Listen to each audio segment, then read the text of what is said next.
హైదరాబాద్లో జరుగుతున్న వరుస రోడ్డు ప్రమాదాల పట్ల మాజీ మంత్రి హరీష్ రావు తీవ్ర ఆవేదన వ్యక్తం చేశారు.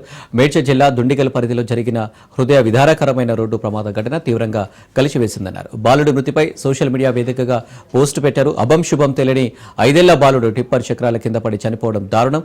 బాబును కోల్పోయి పుట్టెడు దుఃఖంలో ఉన్న కుటుంబ సభ్యులకు నా ప్రగాఢ సానుభూతిని తెలియజేస్తున్నాను. వారికి కలిగిన నష్టం తీర్చలేనిది, వారి దుఃఖం తీవ్రమైనదని పేర్కొన్నారు.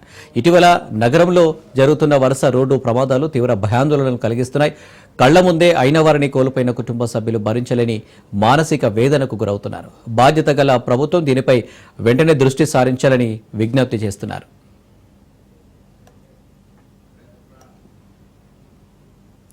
భారీ వాహనాలను పరిమిత సమయంలోనే నగరంలోకి అనుమతించాలనే నిబంధనలను కట్టుదిట్టంగా అమలు చేయాలి. ముఖ్యంగా పాఠశాల వేళల్లో భారీ వాహనాలు రోడ్లపై ప్రయాణించకుండా చూడాలి. స్కూల్ జోన్ నిబంధనలను పటిష్టంగా అమలు చేయాలి. ఏ చిన్న పొరపాటు జరిగినా ఒక అమాయక ప్రాణం దానికి ఖరీదు చెల్లించవలసి వస్తుంది. వ్యవస్థాగత వైఫల్యాల వల్లనే, నిబంధనల అమలులో ఉన్న లోపాల వల్లనే రోడ్డు ప్రమాదాల్లో జనం ప్రాణాలు కోల్పోతున్నారు. ముఖ్యంగా చిన్నారులు ఎక్కువగా బలవుతున్నారు. ట్రాఫిక్ నిబంధనల అమలు, డ్రైవర్లకు తగిన శిక్షణ, మద్యం మత్తులో వాహనాలు నడపకుండా కట్టుదిట్టమైన చర్యలు, ఉల్లంఘించిన వారికి కఠిన శిక్షలు అమలు చేయాలి.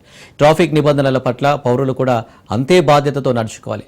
ఒక క్షణం నిర్లక్ష్యం ఖరీదు ఒక ప్రాణం అనే విషయాన్ని ప్రతి ఒక్కరు గుర్తుంచుకోవాలని సోషల్ మీడియా వేదికగా హరీష్ రావు పేర్కొన్నారు.